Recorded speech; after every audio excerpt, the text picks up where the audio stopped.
Welcome to the Spherity podcast season, Product Passport Pioneers. My name is Susanne Guth-Orlowski, and I'm Chief Innovation and Solutions Officer of Spherity. Today, we're speaking to Douglas Johnson-Poensgen, CEO of Circulor. Welcome, Doug. I'm excited to have you here today. Thank you very much for inviting me to join you. It's, our paths have crossed before, and it's great to have the chance to have this conversation. Absolutely.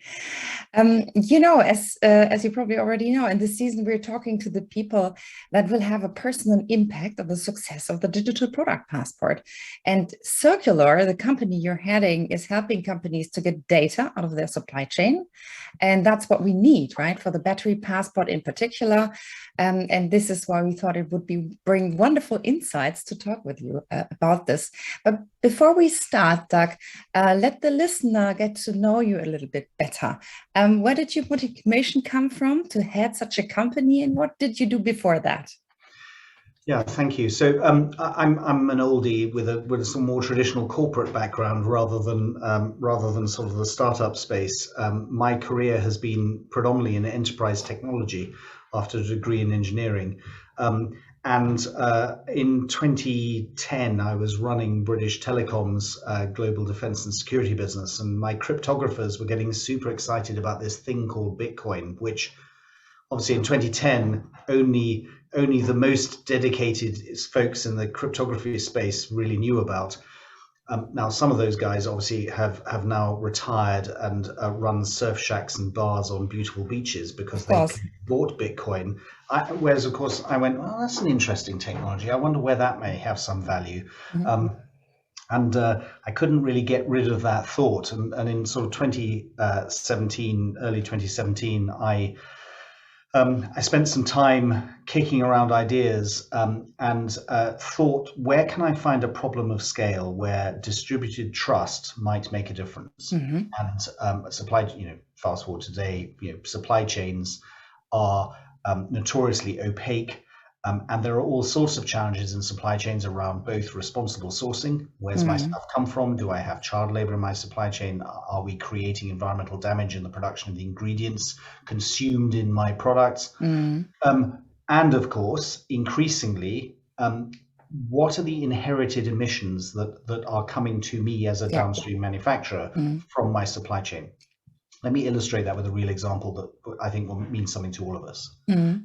Electric vehicles are supposed to be better for the planet, and they have the potential to be. But the manufacture, for example, of an electric vehicle battery is massively energy intensive. You're turning rock, nickel, cobalt, manganese, graphite, turning rock into a battery. Mm-hmm. And that means, it needs to undergo, after it's been dug up, which is also, fairly energy intensive activity. After it's been dug up, it needs to go through multiple stages of refining and amalgamation with other materials before it becomes an ingredient to manufacture a component, like a cathode, for example, within a battery cell that finds its way into a battery. Why does that matter? Well, the manufacture of an electric vehicle is far more polluting than a traditional vehicle, because primarily of the battery. The battery accounts for half of the entire supply chain's contribution to that carbon cost of manufacturing.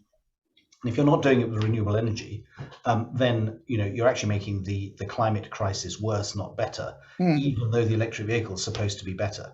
So we've swapped tailpipe emissions from a petrol and diesel car for supply chain emissions for an electric vehicle. And you can't manage something you can't measure. And so actually gaining visibility into the deeper tiers of the supply chain is a challenge, and that's really what we do. And so, I fast forwarded to the problem that we're trying to solve. Most of our business today is working with auto manufacturers and consumer electronics companies on understanding emissions in their most polluting supply chains, which, of course, apart from batteries, are things like steel and aluminium. Mm-hmm. But you can extend that same solution into other supply chains where there are concerns, whether it is demonstrating recycled content from plastic waste and new polymers, which is obviously another part of this broader climate crisis, or rules of origin. For example, most of the world's solar panels are manufactured in parts of China. And in the US, they've just passed a weaker labor law, which means that folks trying to import solar panels into the United States have to demonstrate that they come from places that are acting responsibly and don't have forced labor concerns, etc. And so the same theme of traceability applies to a whole variety of things we all collectively rely on for the energy transition. Which probably is a good transmission to, what does Circulor do exactly? So you're obviously helping those companies. What do you do? Yeah, we do traceability in complex industrial supply chains.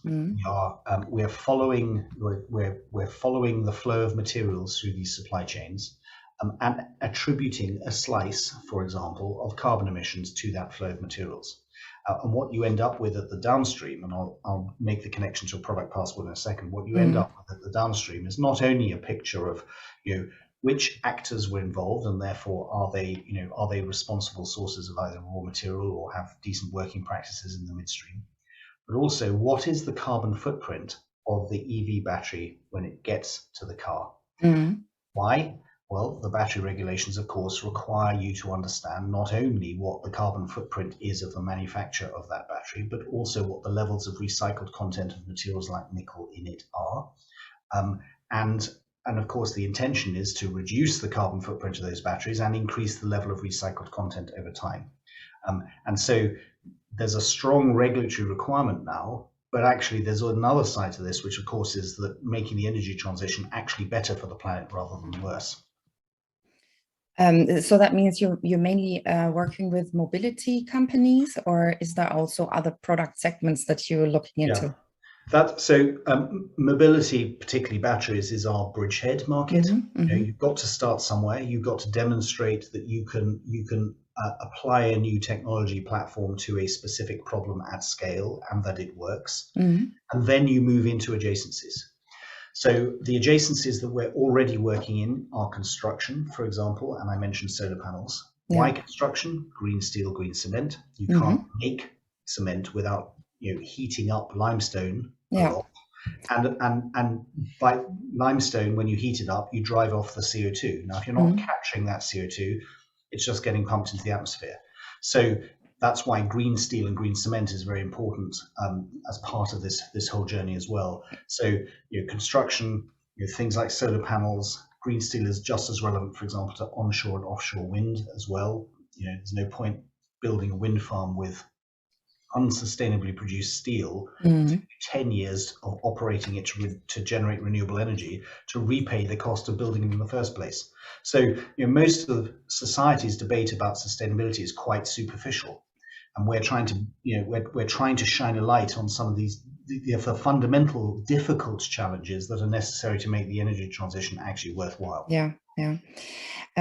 So basically the main data that you provide or that your customers need is the CO2 footprint to make a summary, and also to look into compliance statements around child labor or other ESG data or certification. Is that correct? Yes. Yeah. So in the context, obviously, we're talking about product passports. So just to nerd out for 10 seconds on the battery regulations, I'll pick out a bit of it in terms of the contribution that traceability plays. Obviously, the battery passport is about sustainability and safety requirements, labeling, information requirements, end of life, The contribution that traceability plays is around the carbon footprint, recycled content. You can derive from that recycling efficiencies, supply chain due diligence. All that data is part of the overall requirement of the battery regulations. And it's not the whole battery passport, but it's an important part of it.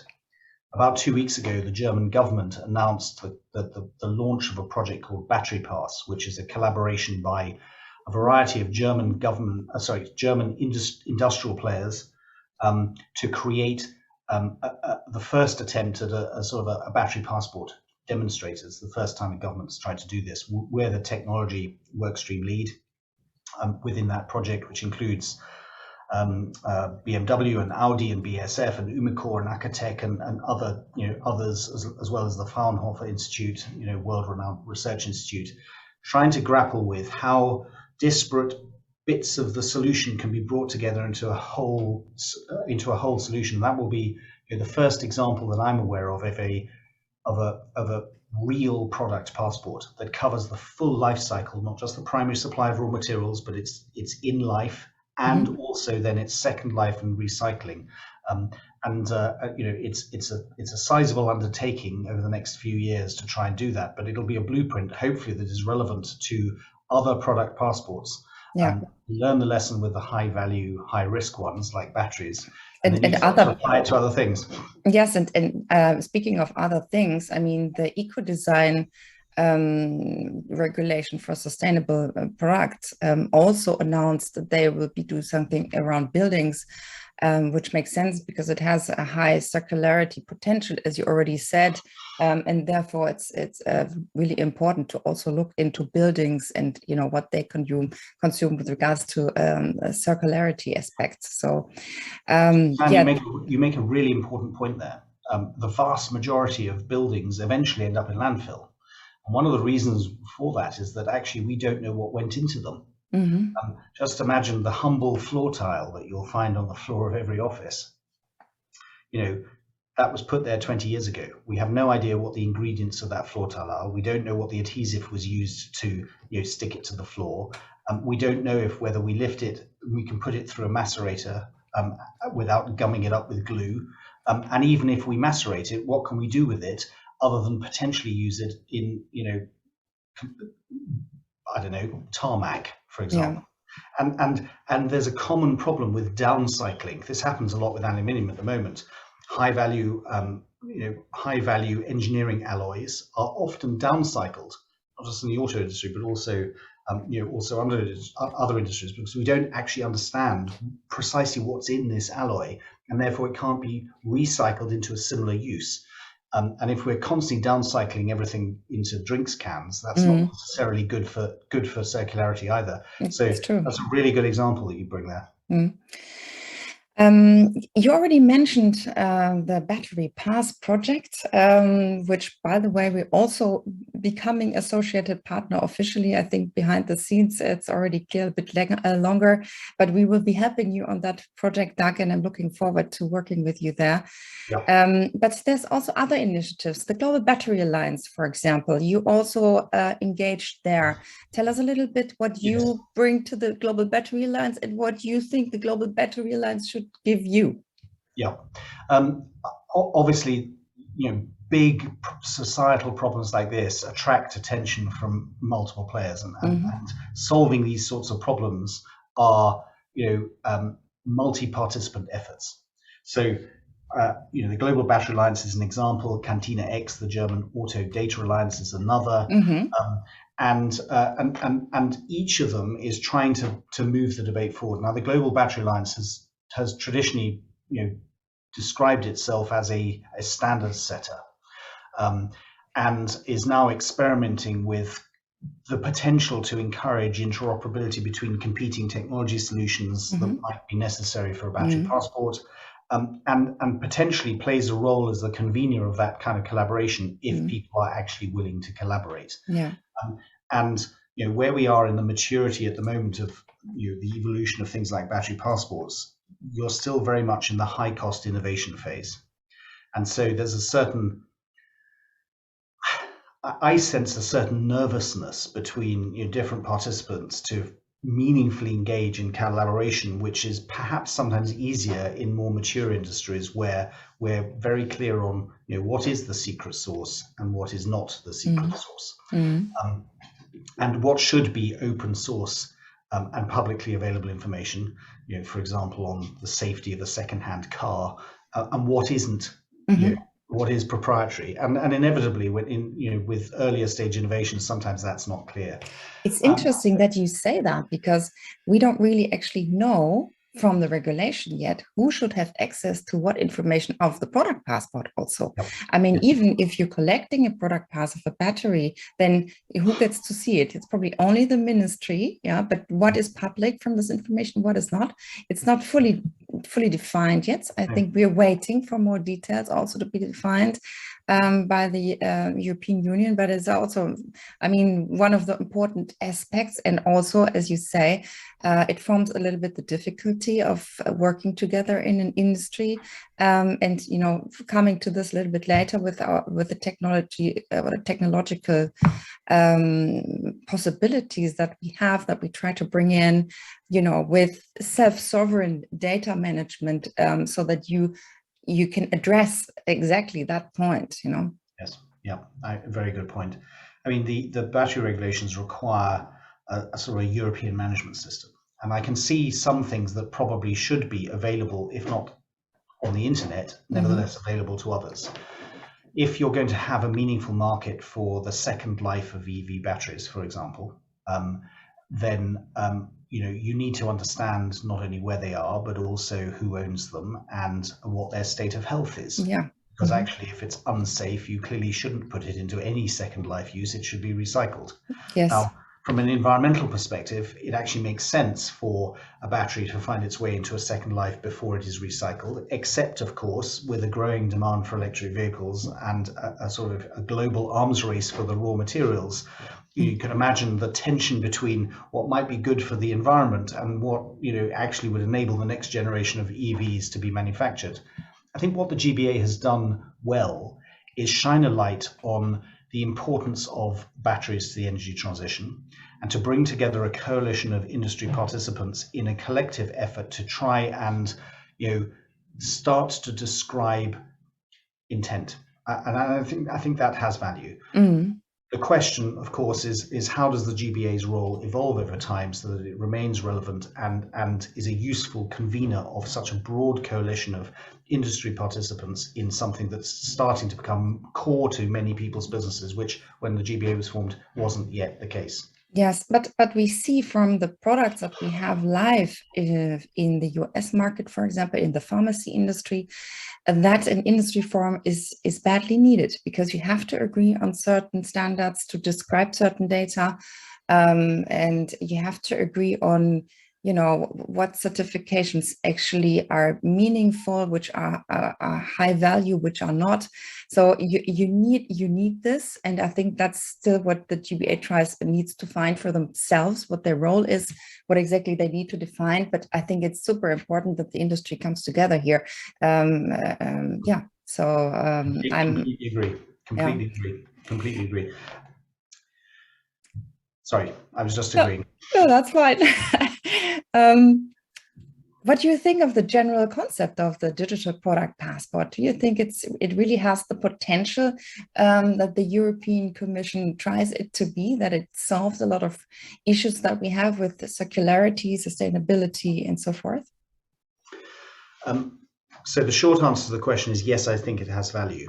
The challenges we're trying to solve are there are a number of different challenges. One is that we need to make better use of the natural resources, and that means that we shouldn't be throwing them away after we've used them. We need to find a way to reuse them. That's at a macro level, that's really important. The second macro theme is one of resource security and potential over-reliance on other geographies, obviously thrown into sharp relief when you have a war with sanctions imposed on Russia. But actually, we have a similar challenge in certainly the battery industry and others with what is increasingly perceived as an over-reliance on Chinese manufacturers in the deeper tiers of the supply chain. And they do a fantastic job, of course, and they took on, they showed enormous leadership in, for example, in the battery space when the rest of us hadn't quite gotten onto it yet. But you now have both the EU and North America concerned about, resource security, particularly critical raw materials.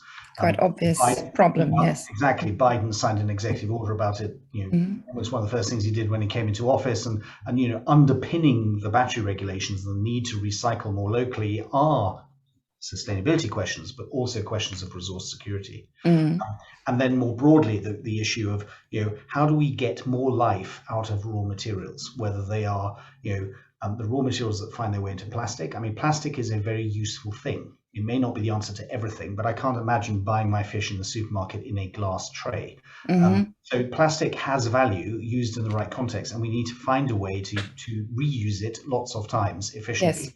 And that's ultimately a question of economics. The chemistry is possible, the traceability is possible. We did a project with Total last year to show that you could track waste plastic back through pyrolysis oil, through crackers, back into new polymers, and show the level of recycled content. The fundamental challenge is nothing to do with technology, it's to do with economics. And so one of the helpful things about product passports and the regulations that underpins them, whether that's carbon border adjustment taxes or levels of recycled content, is that it signals an intent to industry that something's coming, and encourages the sort of innovation, both in technology and commercial business models, to think differently.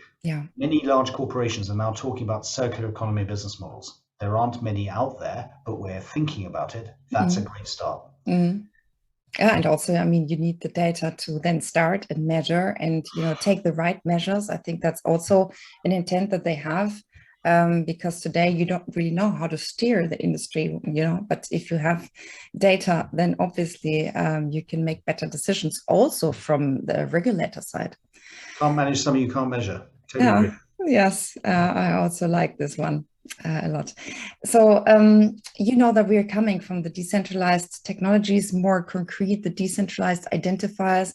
We're a strong supporter of the idea that the people and companies in the value chain, the actors, should be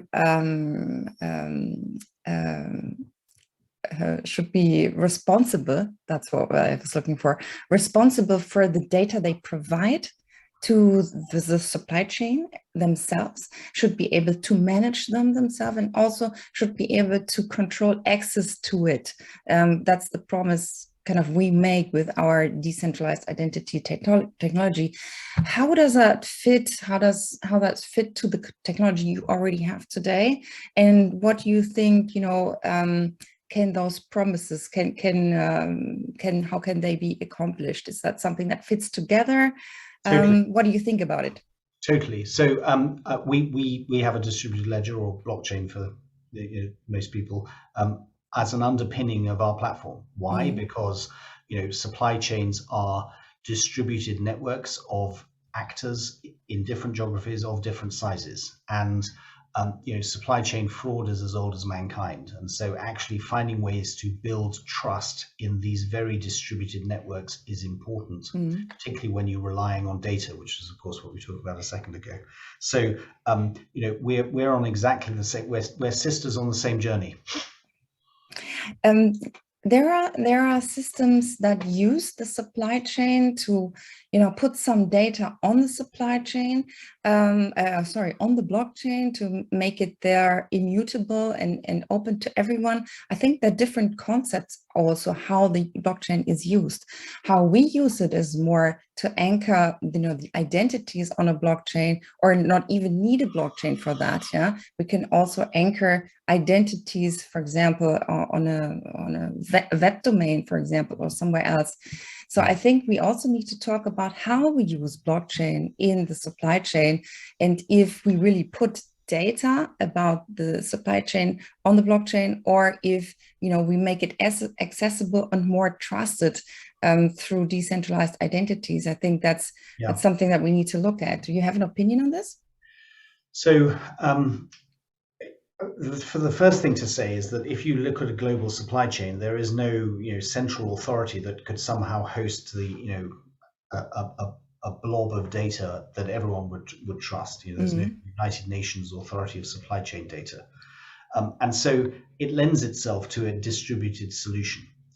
The question then is, how do you trust what's happening within that distributed solution? And there's obviously been a debate, a long debate, and it's ongoing about whether or not you have private permissioned distributed systems or public permissionless systems. And in my view, the answer is a hybrid. And there are some things that should be, where you want to be able to allow more open access, but you need to know who the actors are. And there are some things where you're storing commercially sensitive information, which probably should be private and permissioned, or at least encrypted. And we also, since we both talking, know the blockchain, it's not the most efficient way to store data. It is a very efficient way to notarize transactions. It is a very efficient way to try to build distributed trust through things like self-sovereign identity. It's not a brilliant way of storing literally hundreds of millions of transactional records created within a supply chain. And so what we're doing is using a blockchain alongside traditional databases, Oracle database and Graph database and other things, So that the heavy storage stuff is done in traditional databases, and we hash blobs of data to the blockchain. So we are trying to overcome that concern. And one of the reasons why we picked we actually use Hyperledger Fabric. One of the reasons why we picked Hyperledger Fabric was because of the concerns around energy use with some of the consensus protocols. Of course. And we wanted to go with something that was perceived to be enterprise class and sustainable. And that's not to say that we won't find better ways to achieve consensus, in hybrid platforms. But I'm watching this space. I talk to lots of people, as I'm sure you do, and the use of distributed ledgers is in the commercial and enterprise space is still relatively early, and so we're all still learning. And I think it's important that you say and mention that blockchain doesn't mean, the technology adds another large CO2 footprint to a solution that should actually support, less CO2. And the people that want to get into this should look at the consensus protocols. Of course, the Bitcoin protocol with proof of work is the most energy consuming one, but there are a lot of other consensus mechanisms that consume less energy, that is comparable with normal computers or cloud solutions or anything. So I think it's always important to say that what we're doing is not doing any bad, I completely agree with you, Suzanne. Yeah. And I'm not saying public permissionless systems are all energy intensive, but I'm raising the point because, of course, it's not a debate that we've definitively concluded yet. It's always a topic because most people only know Bitcoin and know that it's in the media, that it's consuming a lot of energy. So I think it's always important to mention that point in such an interview as well. You already mentioned Cartena-X and maybe also Gaia-X, which is the technological basis for Cartena-X. So how important do you think Cartena-X and Gaia-X will be in all this? Because obviously the automobile or the mobility industry is, looking into Cartena-X to trying to set up a data system that can be shared among a lot of people. It's based on Gaia-X. So how important do you think is it for you to be compliant to such a technology environment? So we are members of Gaia-X and Cartena-X and the Global Battery Alliance, and that's because, as I said earlier, I think this is a team sport. Yeah. And it is inconceivable that one solution serves everybody's needs. We will end up with plurality, and the way in which plural systems function together is through common. Let's call it interoperability, and then let me unpack what that means. The first step of interoperability is, of course, semantic interoperability. I call it a car, you call it an automobile, we mean exactly the same thing. Yes. And so what we're all on a journey to is to try and create an environment where we can actually interoperate successfully together, where that is relevant, without creating antitrust concerns, etc. So I welcome it. That's why we joined the organizations. That's why we're active contributors. We're also members of the Hyperledger Foundation because we believe in open source where that makes sense, and want to contribute to that body of knowledge as well, because actually that's what drives us forward collectively in society to try and adopt new technologies and do things more efficiently. I would love to get to a position where eventually it'll be just like you and I we're talking to each other here over Zoom. I have no idea how you connected to the internet. You have no idea how I connected to the internet. It just works. Yeah.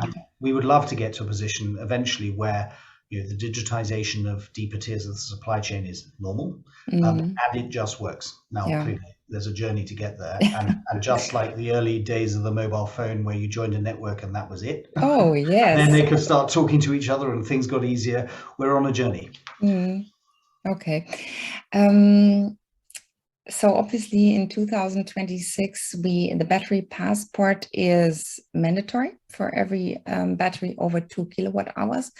So where do you think we are there? I mean, with the technological status, and then maybe 5 years later, so maybe 10 years from now, where do you think we can be there with the digital product passport and the digitization that we just discussed? Yeah. What do you think? I'm hoping that by so we've been working with a number of car manufacturers on versions of battery passport stuff for a few years now, and we think we are probably 6 months away, maybe a bit faster, from the first attempt at a real battery passport, traceability of every raw material in a battery. Yeah. Now, that's only the primary supply of raw materials, yes. rock to car, not the circular side of it, exactly. Which is, of course, the full product passport. So we are all on a journey, and I we will see the first real passport. Bear in mind, you've got to create it, the first one, before you can have circularity, this summer. And of course, what the German Battery Pass project is trying to do is work out the whole problem, not just the first bit, which is, did I source my rock responsibly and turn it into batteries at a carbon footprint I can measure, and I know how much recycled content there was. I say it's the easy bit. It's the easier bit. Because you have an overview already. You have an idea I already of how have it an works. overview of it. Yeah. So I know how that bit works. It's the circular side of this is the challenge. So we are on that journey.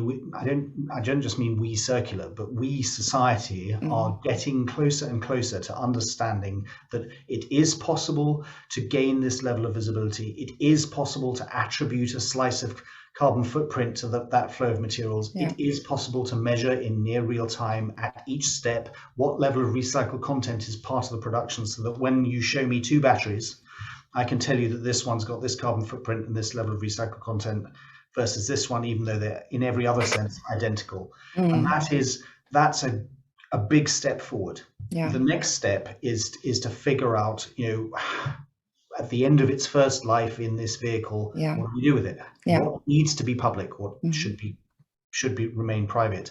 How do you make a decision to recycle versus second life? How does that data cross industries? I'm thinking about insurance and financing. That asset has value. Someone will finance it, particularly if it goes into an energy storage system. So there's a huge amount to work out. Absolutely. And I think what you said is an important thing for the first pioneers working on the product passport, that once it's there for the first time, then only a few years later, we can actually use the data for recycling. And we don't really know yet what needs to exactly be in there, as you said, to make the decisions for reuse, second life, and so forth. So that's definitely a challenge. You mentioned, as a last question, you mentioned the society already yourself before. So what would be your final statement to the listeners and maybe to the society, what we need to do to achieve those big goals that we have to make the world a little bit greener? Yeah, I mean, we obviously have a rampant climate crisis, and that rampant climate crisis is fueled by the first single and throwaway use of stuff. And so in my view, not only do we have to make things more sustainably, we have to find ways to extend the life of the materials that are used as ingredients to the things that we as consumers buy. And I think 15, 20 years ago, that was not a common source of conversation. The fact that we are now talking about product passports as a way of enabling the better use of raw materials so that we do not overconsume what our planet can produce, I think is really good. It's a step in the right direction. I just wish we could all do it faster. Super, and thank you for this helicopter view at the end, which again shows your motivation about this and the whole topic. Thank you so much for the interview. Thank you for all the insight into Circulor and what you're doing. And we're looking forward to take the journey with you, Doug. Thank you, Suzanne. Thank you so much for your time.